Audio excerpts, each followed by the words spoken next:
Hello, welcome everyone to the Transform Your Relationship show. It is Laura Rubenstein here with the awesome Dr. Rhoberta Shaler. Hi, Rhoberta, how are Hi, you? hi. Well, we've got a great show. Last time we talked about how to negotiate and why negotiate and what is negotiation, and a lot of people fear it. Today, we're going to take a little deeper dive and actually get into the nitty gritty of negotiation and what's possible when you kind of start thinking of communications in a deeper way this way. So, where would you like to start with this topic? Well, I'd just like to reiterate something we started with last time, which is really important to me. I was mentioning to you that I teach negotiation at the University of Texas at Dallas in the MBA program. And what my students always comment on is that I tell them right up front, negotiating is not about having an opponent. If you have an adversarial mindset, you're done already. So remember that that other person is not your opponent, not your adversary. They are your negotiating partner. Woohoo! And I like that. that will change the way that you think about that interaction.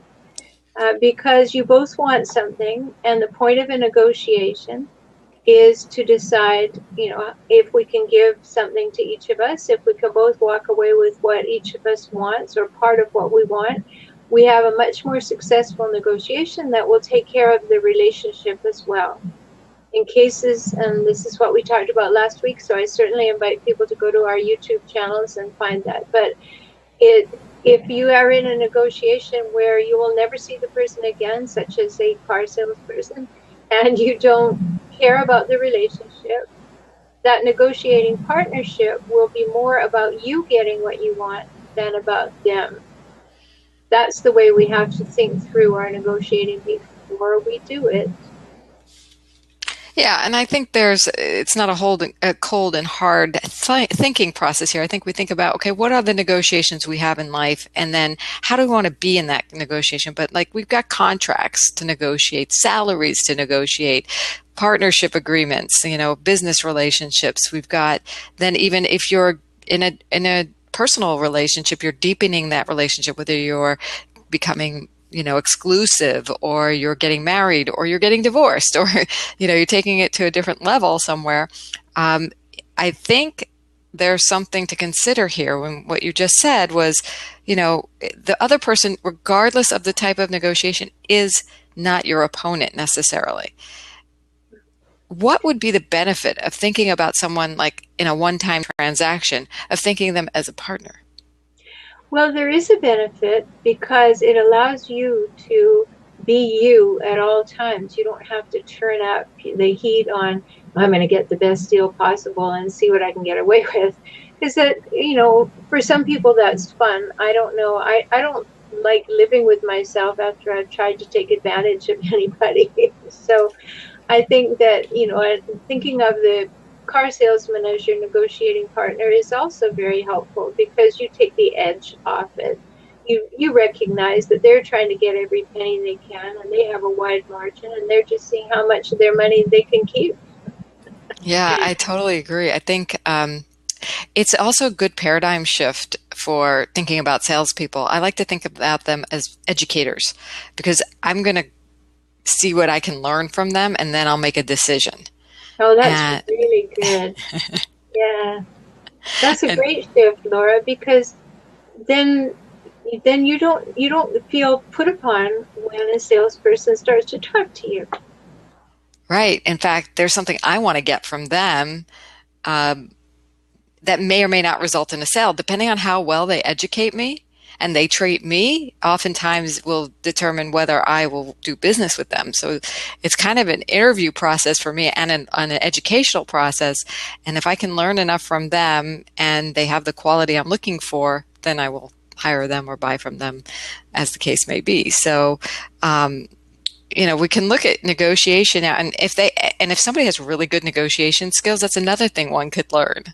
It's like, but I think coming to the table with a preset mindset of the partnership, or what the highest good you want to come out of this to be, would be very empowering. By the way, I want to take a little moment to mention our websites. We've got forrelationshiphelp.com is where you can find everything about Dr. Rhoberta Shaler, and that's so cute. I love it. She's got printed ones. I'm so impressed. Transform Today is my site. Thank you. That's great. And do you want to mention your book that's released recently? There I will, but I'll show you this one too before. Oh yeah, we got feminine power cards for you. Got my book, Social Media Myths Busted, Small Business Guide. Yes, and we have, for those people who are dealing with the chronically difficult people in their life, go to hijackals.com and learn all about that. So much Oh, for the advertising. yeah. And thanks, Sophia, for being here. We really appreciate you. And if you have questions, feel free to post them in the little chat box. You can put a /Q or Q/. Oh goodness, I keep forgetting. It's /Q. Yep, /Q, and then definitely can address any questions coming up. So back to getting the best deal possible versus setting an intention for the highest good. To the point about salespeople being educators, because it's such a great idea and a great example of a mindset shift, as you said. When we change, everything changes. And the same thing is true about negotiating. When we start seeing people as our negotiating partners, that we are learning them and what they need and want, and we become more curious about them than adamant about our position, is very important. And another thing in negotiation and in mediation, we always want to know the difference between positions and interests. So if I have a position that I'm going to get this car for $2,000 less and nothing's going to change that, I become stuck. But if I am thinking about interests and I'm thinking about, well, I want the best arrangement that I can have while walking away feeling good about what we did, not having taken advantage, as I said earlier, that's my personal thing, then I need to future pace that conversation. And I think it's important for us to realize that we can ask ourselves a question, and I talked about this last time, that we have to prepare for a negotiation. And when we're in the negotiation, we ask ourselves the question, what do I want as a result of this exchange? Including, how do I want to feel when it's over? How do I want this person to have seen it, as well as how I've seen it when it's over? So it really is a consciousness thing. When I first moved to San Diego, I used to go to Tijuana often, and I would kind of practice negotiating just for fun, right? Whole different paradigm. And then I went to Home Depot the other day, and there was a fellow with a little booth there who wanted to sell solar panels. And I walked by, and he says, "Oh, hi, how are you? Usual, come on." I said, "I'm fine, thank you," and kept walking. "Oh, well, let me tell you about this. Have you ever thought of this?" I said, "I'm not interested in solar panels today. Thanks very much." And he said, "But have you ever thought about it? Do you know?" And I just turned to him and I said, "I'm not interested today."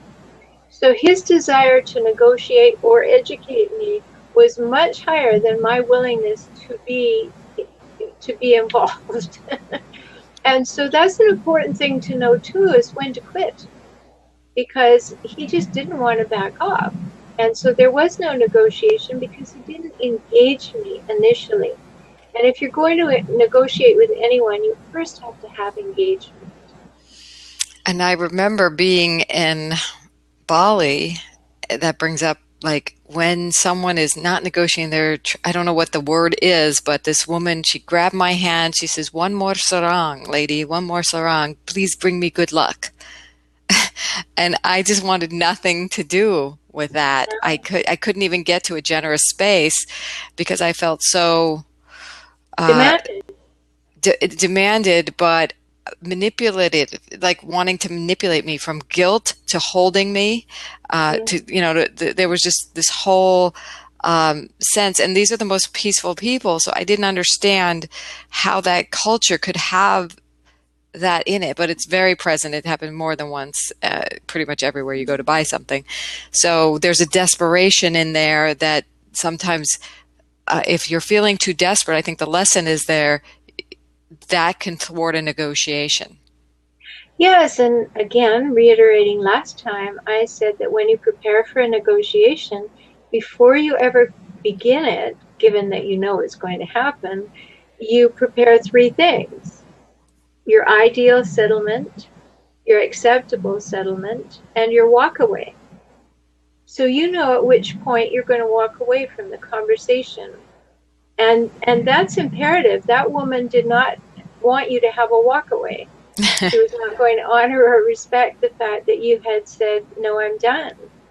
And we have to have a respectful process, particularly if we're going to repeat it with And somebody. so what I'm hearing is both sides need that. Mm-hmm. Both sides need to be, you know, depending on which side you're on, I think the person with the willingness to walk away has the more power. Well, certainly, because the other one becomes the supplicant, please, please, please, please, begging you to stay. So you do have more power in the walkaway, and that's an important thing to consider. But it isn't really power over, it's just owning your own power. Like, I don't have to stay here for this. Yeah. So if both parties come knowing where they walk away, if they cannot come to an agreement, they agree to disagree and move on to another option. In a healthy negotiation, that's true. But the one that you're speaking of in Bali, or ones Right. that I had in Tijuana, no, it's just guilt you, beg you, plead with you, demand that you make a sale. I had a fellow in Tijuana say, get back here. So this is Look, I'm good. working. When to identify when a negotiation is not a negotiation and it's, I don't know if we have a name for it, manipulation, desperation, Exploitation. exploitation, and knowing that there is no negotiation there. There may be. I mean, if I wanted that blanket bad enough or something, I might, there might be some negotiating, but it doesn't feel, it feels icky at that point. Yeah, and the thing that we also have to know is that when we go into a situation like that, you know, unless we've stopped and looked and asked the price, we didn't ask for the interaction. If we're just looking and someone says, well, is there anything you're looking for? And we say, no, thank you, and walk on. In our culture, that would be, okay, no, thank you, and walk on. But in other cultures, that's an invitation to further conversation. And we have to know, which culture we're dealing with, and even which culture within our culture. And I don't mean that ethnically, I mean that corporately or in a business. In some businesses, because in the MBA program, there are students from all over in various businesses. And some businesses have an openness to negotiation, and other businesses are really quite cut and dried. Some have lots of latitude, some have none. Somebody has a budget and they can't go over it. Another person has the ability to be flexible. So we have to know ourselves and what we're going in with, and then we have to know with whom we're dealing too. Like our partner. That is an ongoing negotiation, right? Oh, yeah. And as you said earlier, you use it to deepen the relationship. Like, you become curious about your partner. What are they thinking? What are they learning? Who are they being?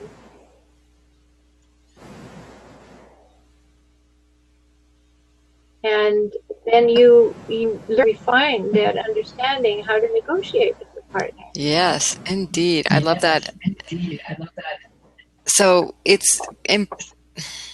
I have a kind of an example of, and I don't know if it's exactly negotiation, but it kind of is, because I received I don't know, I think I have it somewhere, but I received this thing in the mail that says, get your energy audit, government funded refunds available.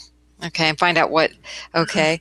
And it looks like a very official document, and you call up and they make an appointment with you. And I asked, is this a government program? And they're like, well, everything's government funded. We come out and we do an assessment, and then we come back and we show you your options. Okay, hang up. I make the appointment, hang up, and then I'm thinking about this and I'm like, something sounds really strange here. Like it's too good to be true that the government's coming out, obsessed my house, whatever, or something government, a nonprofit organization. I go online, I look, and it turns out it is a regular company. They're coming out to do a sales pitch. I was just like, this doesn't work for me. And what's interesting and how this relates to my deepening of my partner is he hates to be sold. He doesn't have the education, mindset. He's like, don't even try to manipulate me. I'm not interested. So, it made me, I wouldn't have had those thoughts if I didn't know his, thoughts. And I mentioned it to him and he's like, oh, honey, are you really going to do that to me? Subject me. And I was like, oh, I'm no, let me go back. And that's when I went and did the due diligence. Because if it was really like a government thing that was, nonprofit, Sure. whatever, I would have been okay with it. But then I said, no, this is just like somebody knocking on my door saying, we want to sell you something. And it may be great, but their approach totally turn me off that there's a bait and switch in there.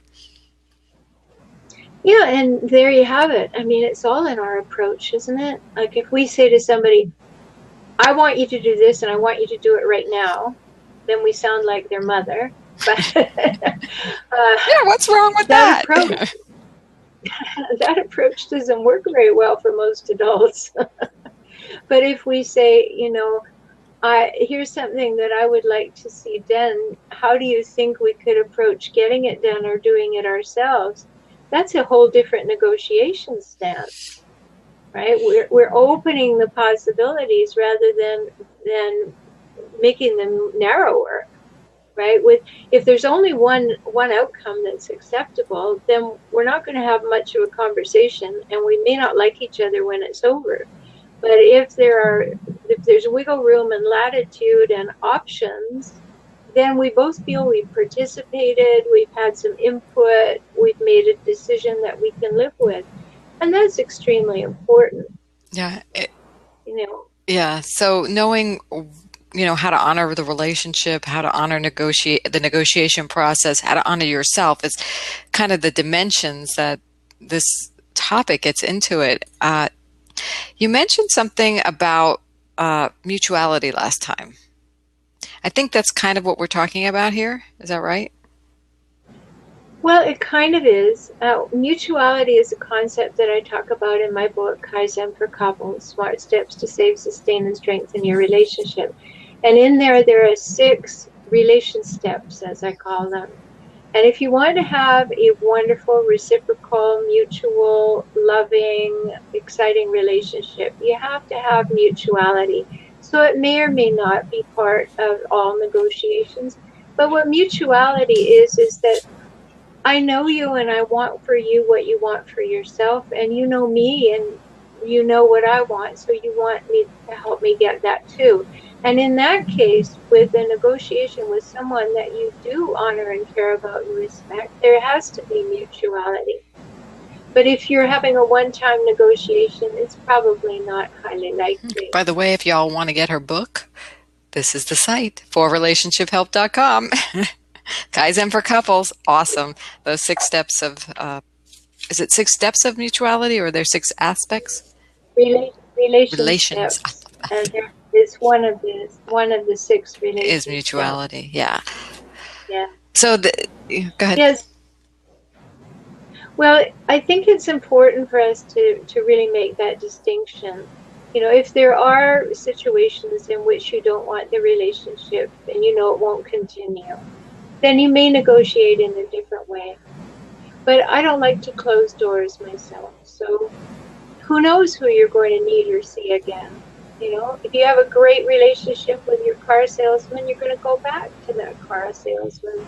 So I don't really see the point in closing doors, but sometimes you have to. And on a larger scale in business, you often have to, because what the person is offering you is not something that fits your bottom line or the available funds.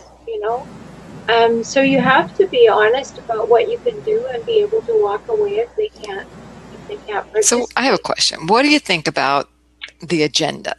Putting it on the table or keeping it hidden? When do you keep it hidden? Oh, absolutely on the table. Absolutely on the table. I used to negotiate for the teachers union, and I've done a lot of negotiating in my life, not only as from personally, but being hired to do it. And so, there was always, well, what do we really want, and are we going to tell them what we really want? And there was that exact question that you asked. Do I have a hidden agenda? Am I going somewhere? Am I I can think of a time in my divorce when I asked for more than I wanted, that I'm expected to get. But that's a common negotiating ploy, is to ask for more and know that, ask for your ideal and know what your acceptable is. And in that case, what you're asking is not about a hidden agenda so much as saying, here's what I really want, and starting from that point of view. But you don't disclose what you're willing to walk away with, or walk away from, or what you're willing to accept. Well, I think you touch on a human trait. It's like if you can concede a little bit and you give yourself that room, then they feel like you gave and they feel better about accepting. If you put it right on the table, that's another approach. That is definitely like the CarMax approach. This is what we're selling the car for. Take it or leave it. So, when do you use the not so much, and it is kind of a hidden agenda, but when do you give leeway and when do you put it on the table as is, I think is a valid idea. Yeah, well, I don't think CarMax is negotiating anything. So we're not talking about negotiating. If I just say, here's what I'm willing to pay, no more, no less, we're not negotiating. It's take it or leave it. Gotcha. And so when we're negotiating, it means there is wiggle room on both sides. And there is, of course, a complete understanding when you are negotiating that there is that latitude, that we're going to start from the ideal on both sides and whittle it down until we can get something that both people get enough of what they want, that they feel satisfied, but they know that they won't get everything that they want. That's the nature of a negotiation. And so that's very interesting, that when you know what you want and you don't want to negotiate it, you just put it on the table and you're willing to walk away if you can't get it. It's a time saver. It's a relationship. It could be, it doesn't, like, you don't get into any tension in the relationship, although you might if that person is upset about it. No, But I think we're all pointing to this whole conversation is clarity is key. Walking into a negotiation with those three elements, I think, is like your power tool in negotiation and having a good conversation and optimizing that communication, knowing where your boundaries are and honoring yourself in that, and while honoring somebody else, being willing to listen, to hear them, and coming in with a mindset of being willing to listen, or as I was saying earlier, the education mindset. I want to welcome new people and let you know we are talking about negotiation. If you have questions, please put them in the chat box, and you can find Dr. Rhoberta Shaler at forrelationshiphelp.com. Her book Kaizen for Couples, as well as she's got another awesome book out with dealing with chronically difficult people, which is hijackals.com. I don't have one for your hijackals. And you can certainly find me and my blog at transformtoday.com. And there's our hijackals. You've got to. This is like cutting edge technology in the world of psychology and dealing with difficult people. Just can't say enough praise. Thank you. This is the first in an ebook series. And the ebook series is called Escaping the Hijackal Trap, the definitive guide to dealing with chronically difficult people. And the first book, the first volume is out, and it's called The Truth About Hijackals and Why They're Crazy Making. And so you need to learn what I mean by the chronically difficult people and what their patterns are so you can identify them. The next volume will be out toward the end of June, and it's on hijackal handling strategies. Yes, and thank you, Gail, for putting them in the chat box. It's great. That's awesome. Yeah. Teamwork. Yay. Props up to Gail. And of course, if you want to know more about Laura's work, go to Transform Today. She has so many things she does over there. And of course, she's a social media expert, so you can get her book on the next, if you want to learn how to negotiate in social media. Yes, definitely. Let's talk. This is just a fine art of negotiation, and And it plays into more than what you think, just contracts and, it's everyday relationships and honoring other people and honoring yourself in the process. So, how do we best take into account the relationship when we're thinking, and it's so hard when we're thinking, what do we want? Well, the thing is, first of all, we have to answer that question I asked earlier. What do I want as a result of this exchange?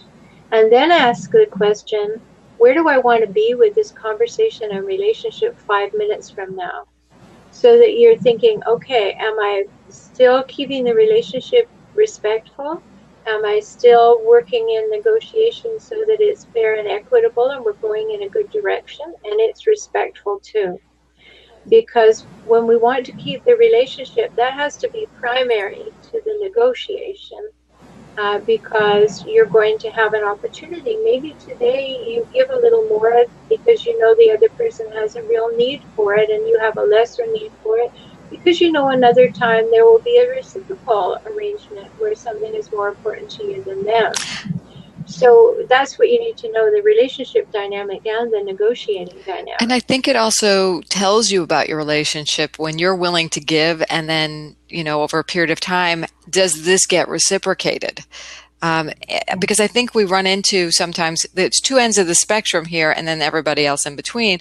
One is the people pleaser who always wants to make sure that person is happy, who gives up on their own desires. And then there's the people who are just demanding, right? We talked about the demanding type people who are not really negotiators. They're just wanting their own way and they don't even consider the relationship. So there's a spectrum here that everyone who's listening can think about, where do you fall and where would you like to be on this spectrum?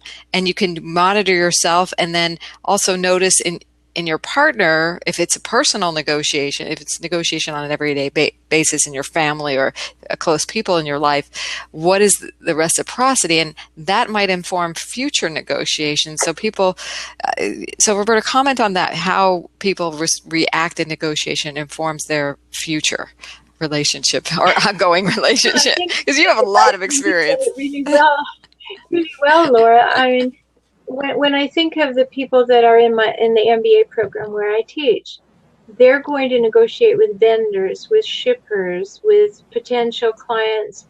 They're negotiating on many levels with many different kinds of people. So they have to think, all right, if there's wiggle room here in my budget, I'll allow that wiggle room here, but I will future pace that conversation by saying, okay, I think I can swing this for us this time. But, if I get into a tight space next time, do you think you could do the same? Use your language to future pace things. Tell the truth, like you were asking about hidden agendas. It's not a hidden agenda to know that we're both in a negotiation to get what we want, and that we probably have a place where we can go to that will make each of us feel a little better. I want to It's highlight not. that. It's so important, if I might, because you just put on the table what the expectation, like you said, future is.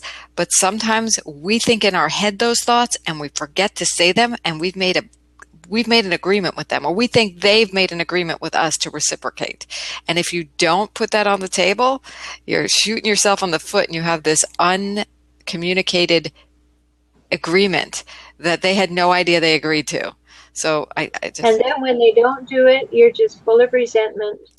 right. And when you do things, I teach a lot of anger management, and it's kind of like this: when somebody cuts you off on the highway, and you're like, and you're saying all those words your mother told you not to say, and you're getting all red in the face, and you're carrying on, and you've got all this emotion and anger arousal.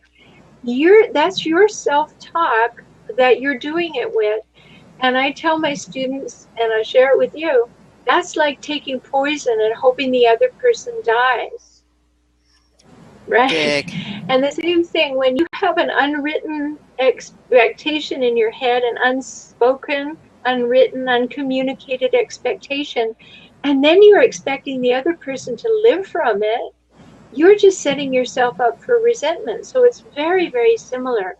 We need to be assertive enough to say what it is we think, feel, need, and want at any time. And there's a lot about that in the Kaizen for Couples book too, because I call that being able to give a personal weather report at any moment.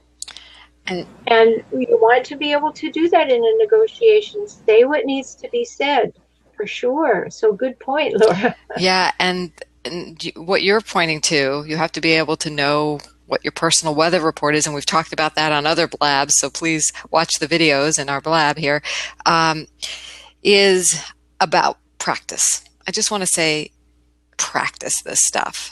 The only way you get better is not thinking about it, not writing about it, but actually thinking and acting on it. Consciously saying to yourself, what is it that I want out of this outcome? What's my walk away? What's my ideal? That whole thing. And then, checking in with yourself on a regular basis. And you could practice this with yourself. If I were to express this to somebody, what would I actually say? What I'm feeling?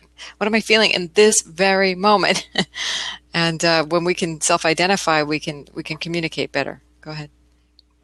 Yeah, I think that's absolutely true. And I think you should check in with yourself if you're feeling done in, if you're feeling taken advantage of, if you're feeling that you're disappointed in yourself because you're not speaking up. Stay awake to your internal conversation and get in the moment with it.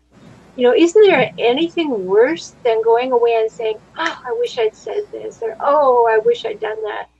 Because we're not there. We're not fully present in the moment. Yeah, and we're not bringing ourselves to it. So an important key to that is relaxing.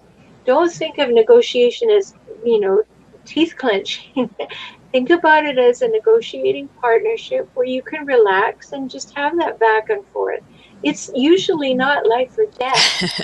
Relax, breathe, respond. When we're having those strong feelings in our body, I think we are often habituated to react just automatically versus taking the time to say, what am I feeling and what would be the optimal response? When we react, we're just dissipating the tension and the energy. We're not really resolving and addressing the issue. So please note the very first step in that, I think, is to watch where you're reacting. Because a lot of times we do have just a reaction, and then we can go back and say, well, what would have been a better response, or what was I really feeling, and what did I really want out of that? Well, you're bringing up a really good point for everything in our life, not just negotiation. Right. Tangent. I think that we live in a world that teaches us to be in the world like this. This is our head, and this is our feet. And it's like, go, go, go, go, go. Do more, be more, have more, rinse, repeat. Do more, be more, have more, right? And so we know that if we're going into life like this, that if we stop, our feet are over here, so we're going to fall on our face. What we all do well by doing is to come upright, take some good breaths, and I believe in 4-7-8 breathing. Breathe in deeply through your nose for 4, hold for 7, out through your mouth slowly for 8. Do that a few times. Come upright. Ask yourself, where am I right now? What am I thinking? What am I feeling? What am I needing? What am I wanting? Get present to yourself so that you can then, okay, I'm here. But if you're negotiating from here, pressure, push, carry on, you are not present. We're already leaning into the future, which doesn't exist.